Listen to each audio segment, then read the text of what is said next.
Hello friends, welcome to my YouTube channel. ಇವತ್ತಿನ ವಿಡಿಯೋದಲ್ಲಿ 10ನೇ ತರಗತಿ 12ನೇ ತರಗತಿ ಪದವಿ ಡಿಪ್ಲೊಮಾ ಪಾಸಾದವರಿಗೆ ವಿವಿಧ ಹುದ್ದೆಗಳ ಬಗ್ಗೆ ಮಾಹಿತಿಯನ್ನು ನೋಡೋಣ. ಇಲಾಖೆ ಹೆಸರು ಭೌತಿಕ ಅಸಾಮರ್ಥ್ಯ ಹೊಂದಿರುವ ವ್ಯಕ್ತಿಗಳ ಸಬಲೀಕರಣಕ್ಕಾಗಿ ರಾಷ್ಟ್ರೀಯ ಸಂಸ್ಥೆ. ಹುದ್ದೆ ಹೆಸರು ವಿವಿಧ ಹುದ್ದೆಗಳು. ಒಟ್ಟು ಹುದ್ದೆಗಳು 60. ಅರ್ಜಿ ಸಲ್ಲಿಸುವ ವಿಧಾನ ಆಫ್ಲೈನ್ ಮೂಲಕ.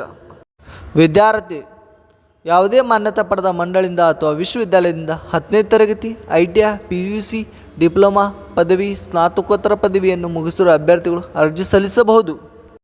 ವಯೋಮಿತಿ ನೇಮಕಾತಿ ಅಧಿಕೃತ ಅಧಿಸೂಚನೆ ಪ್ರಕಾರ ಅಭ್ಯರ್ಥಿಗಳಿಗೆ ಗರಿಷ್ಠ 56 ವರ್ಷಗಳ ವಯೋಮಿತಿಯನ್ನು ನಿಗದಿಪಡಿಸಲಾಗಿದೆ.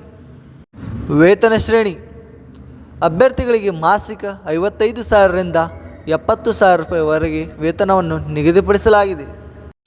ಅರ್ಜಿ ಶುಲ್ಕ SC ST ಮಹಿಳೆ ಅಂಗವಿಕಲ ಅಭ್ಯರ್ಥಿಗಳಿಗೆ ಯಾವುದೇ ಅರ್ಜಿ ಶುಲ್ಕ ಇರುವುದಿಲ್ಲ. ಸಾಮಾನ್ಯ ಅಭ್ಯರ್ಥಿಗಳಿಗೆ ₹500.